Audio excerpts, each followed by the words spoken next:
Subscribe naman dyan, mga idol!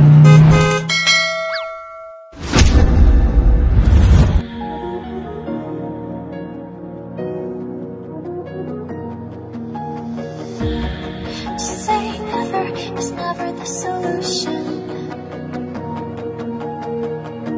I got a new life, I got a new life. I want you to give me back the spark of light that will tell me up.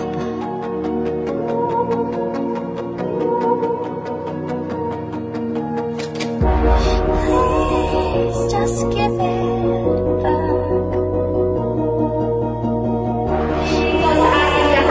Welcome po sa victory party of our newly registered nurse, no other than Miss Kimberly Ann Quezon.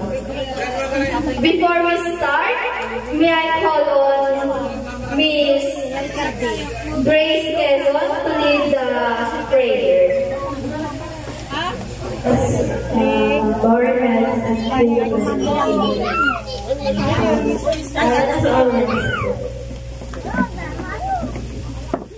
In the name of the Father, and the Son, and the Spirit. Lord, maraming salamat po sa lahat ng biyaya na pinagtulong sa amin. Maraming salamat din po at nabayan niyo po ang aking kapatid na si Kimberly Ann Quezon. At ngayon po ay registered nurse na po siya. Maraming salamat po sa lahat po ng mga taong bumabay sa kanya para kumanakan niya po ang pagiging nurse niya. Thank you rin po sa lahat po ng ating mga bisita na dumalo ngayong gabi upang magsalo-salo. Salamat din Panginoon sa pagkain na pagsasaluhan namin. At sana po ay bless niyo po ang lahat ng dumalo ngayong gabi. In Jesus' name we pray. Amen. Thank you, ma'am. Ngayon po, tinatawagan ko po ang kanyang proud parents, no other than Miss Merlenda Quezon and Primitivo Quezon. Together with Ma'am Kimberly Ann. Ikaw muna, ano po gusto mong sabihin sa iyong anak ko? Una-una lang sa magandang hapon po sa inyong lahat.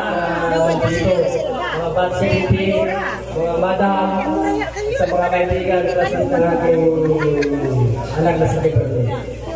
So, at nagpapasalamat ako sa tuong may kapal. At dininig niya ang aking panalangin na siya sa kanyang pagkakala. At siyempre, dapat lang naman na tumupad sa kanyang mga wala na nasasabi. Kaya na tayo. Magandang gabi po sa inyong lahat, mga bisita. Thank you so much, sir. Again, pwede po bang umupo po kayo sa harap naman? Sa harap po muna kayo. And welcome po ulit sa ating victory party of our newly registered nurse, Miss Kimberly Ann. And welcome din po sa batch 1978. Welcome po sa ating celebration. A while ago, kinausap po namin si Ate Kim kung ano po yung mga naging experience niya while nagpa-prepare po siya para po sa kanyang board exam. Alam naman po natin na ang board exam is isa sa pinaka-pressure na pagdadaanan ng isang estudyante. Lalo na po pag yung course po natin ay kukuha po talaga ng board exam. So ito po yung pahayag po na sinabi po niya sa amin nung pinanong po namin. Lahat siguro na nag-take ng bar exam, pare-pareho ang naramdaman. Pagkahalong takot, kaba, at saya para makuha ang lisensya. Ano ba ang naging experience ko habang nag-review? Araw-araw akong nagbabasa ng topics, kahit kaunti lang mabasa ko, basta meron, dapat sa isang araw. 1 month review online, 3 hours. Attend ako, tapos sa gabi manonood na ng K-drama. At natutulog. Madalas ko pang matulugan yung binabasa ko. Yung 3 months review para sa face-to-face. Kaya kahit fiesta ng patay, lahat kami nasa review center. Kunting sakripisyo para sa lesson. Pero syempre, kasabay ng review, ina-enjoy ko rin ito. Kumakain sa labas, nakikinig ng mga paboritong kanta, nakikipag-uusap sa mga kaibigan. 1 month before exam, nasasagot na ako ng mga practice questions. Mapapagod ka mag-isip, sasakit ng likod, kakaupo, mag-stress eating, 2 weeks before exam, umiyak ako ng umiyak.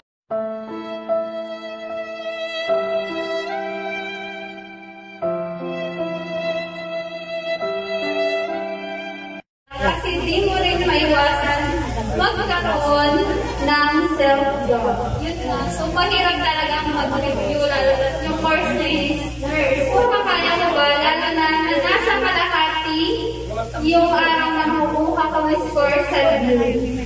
1 week before exam, nagdasal na ako sa mga santo.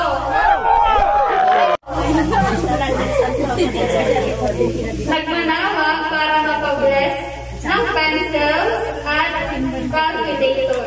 Pumunta rin ako sa Big Sister. Ano yung Big Sister? One day before exam, natulog na lang ako. Summary, 50%, dasal, 30% tulog, 10% review, 10% rant at siya. Sa awa ng Diyos, kumasa naman. Ayan, so let's ready ba? Nakapagwas naman ko para kayo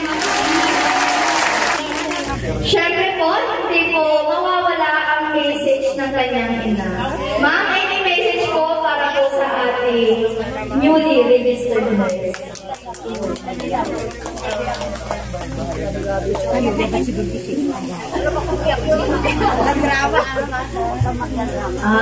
Magandang gabi sa ating lahat, lalong-lalo na sa mga bisita, mga batch 78, mga kaibigan, at mga kaklase ni Kim. Sa gabi nito, ating i-celebrate ang kanyang pagkapasa ng nurse. At ang message ko lang ay proud na proud kami sa iyo. Kasi mula sa nung bata pa siya, iniwan namin. Pero proud na proud kami sa kanya kasi mula sa bata, very independent at saka sabihin ko rin na matalino siya kasi mula nung kinder, mayroon na siyang honor. At hanggang high school, salutatorian siya sa Merihel. Tapos, nung nag-aral siya, ano naman, lagi siyang nakakasali sa Dean Lister. Kaya, proud na proud kami sa kanila kahit wala kami na magulang dahil nagtrabaho kami sa abroad, pero sila nag-aral silang mabuti. Kaya, yun ang pasalamat ko sa Pumay Kapal dahil kahit wala kami, nag-aral silang mabuti dahil alam nila kung anong hirap ng kanilang mga magulang. Dahil doon sa abroad, ang akala nyo siguro maganda. Pero pag hindi kayo nagtrabaho doon, wala. Kaya, Nineng, ito lang masasabi ko. Sana makahanap ka na ngayon ng iyong trabaho soon. Para balang araw kami naman yung ano. Akala ko boyfriend, trabaho pala. Ano? Oo, maghanap ka na rin ng boyfriend. Di ba pwede? Mauna kasi may regret. At saka, hindi, boyfriend muna, tapos trabaho madam. Kasi mahirap maghanap na ng boyfriend pag ano ba na. Oo, kaya kailangan maghanap-hanap na ngayon habang maaga. Sige, Neng, I love you. I'm so proud of you.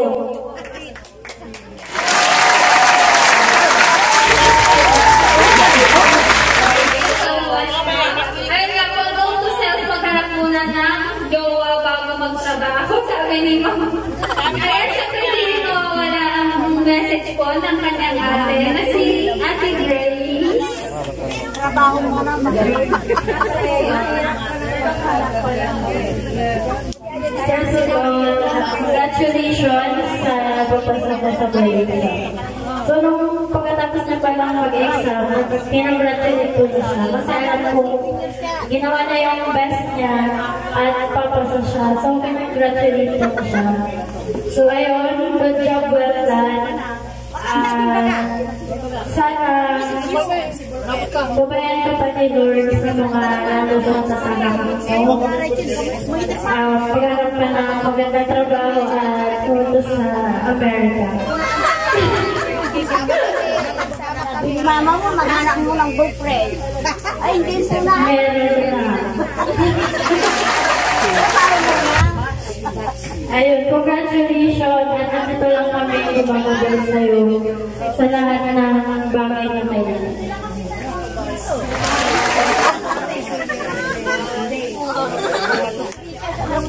Thank you so much, ma'am. Ngayon po, pumunta naman po tayo sa mga kaklase o kaibigan po ni Ate Kim.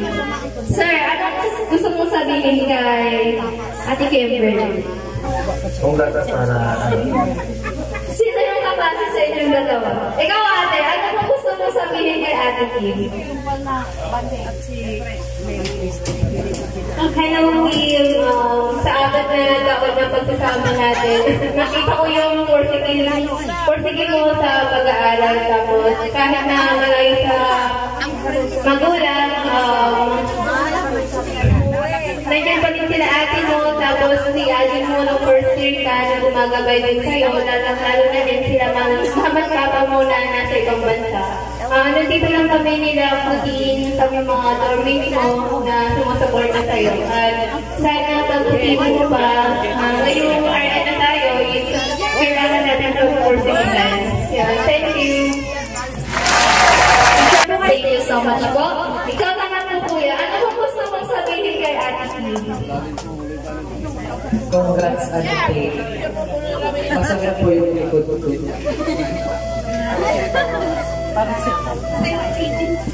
Sign of aging daw, sir. Thank you so much po. Ikaw naman po, ate. Hi, numbers. Ayun, congratulations sa na-achieve mong success, which is registered nurse. Wish ko, sana makahanap ka ng trabaho, sana may trabaho ka sa kailangan na namin ng nurses. Ayun lang, never doubted you since day one. Thank you so much, ma'am. Ikaw naman po, sir. Ano pong gusto mong sabihin kay Ate Kim? Congrats po, tita.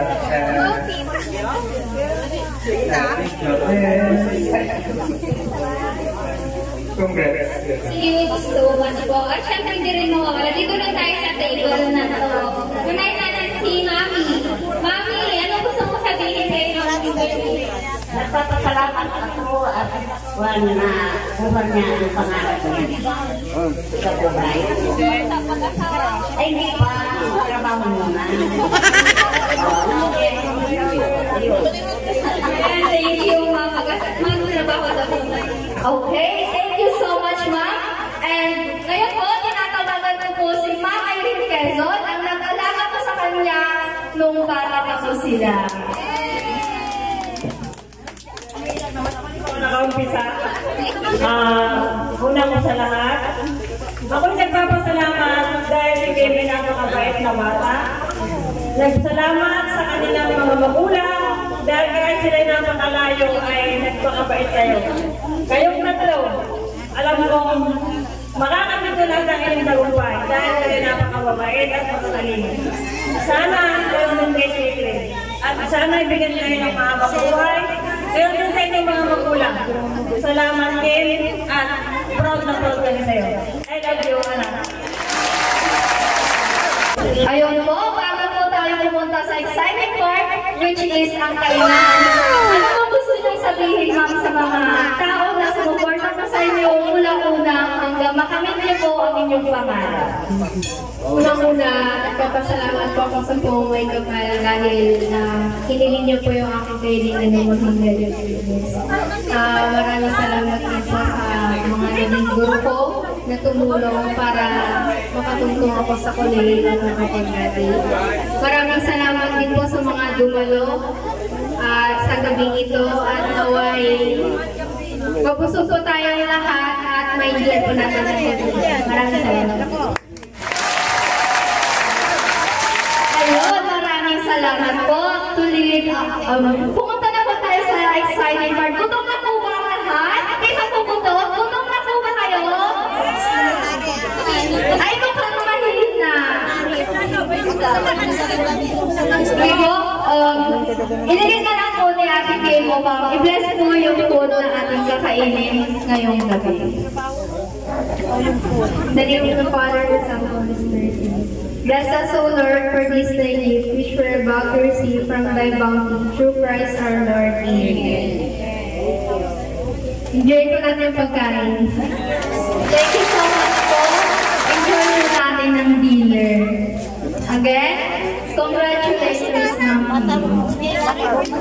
Para po hindi magulo, unahin na lang po muna natin yung table na ito. Sundan po nito. Ganun na lang po, para po hindi po magulo. Thank you po. Mga kapatid dyan. Sa table na to, baka may, si Ma'am Ate Grace, habang nagpipila yung mga nando. Ma'am Grace, baka gusto mo mag-talent. May gusto niya. Parang kulang po ako.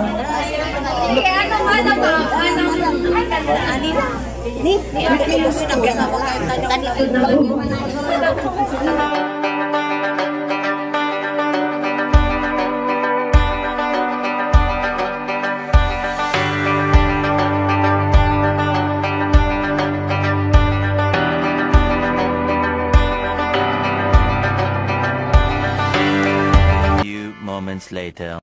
Siyempre, nalikod muna kayo, ma'am. Ma'am, may idea ba kayo kung bakit ka kayo pinatali? Surprise. So, ma'am, anong idea niyo na anong surprise? Pero, ano ba? Ayan. Pwede po ba mag-count tayo ng 1, 2, 3, tapos titingin si Ma'am Kimberly.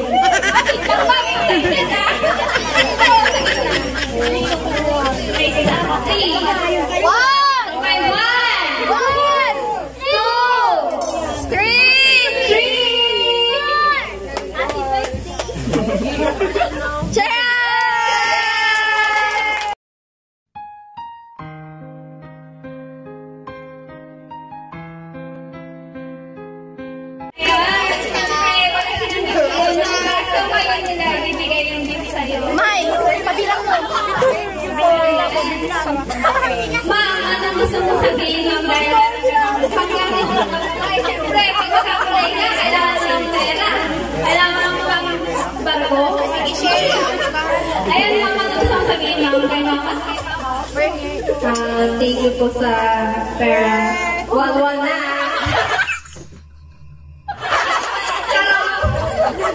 Thank you po. May ibang pwede sa baw.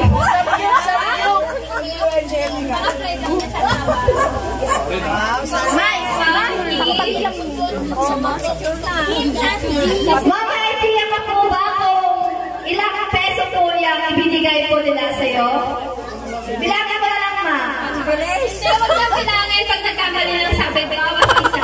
Ay, bakit ikaw na, ma? Basta bilangin mo, ma. Bilangin mo po kung bilangin. Estimate. Thank you.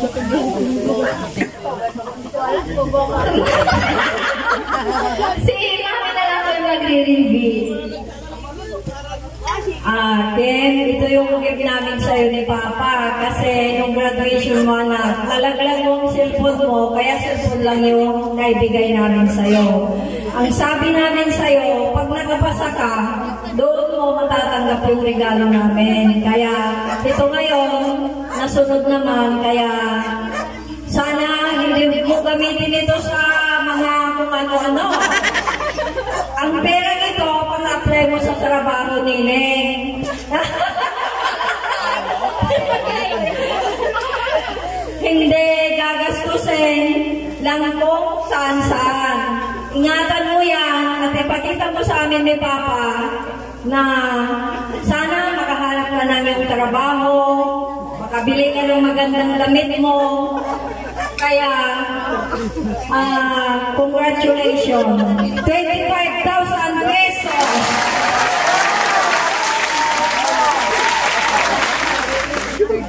Ayun, congratulations po.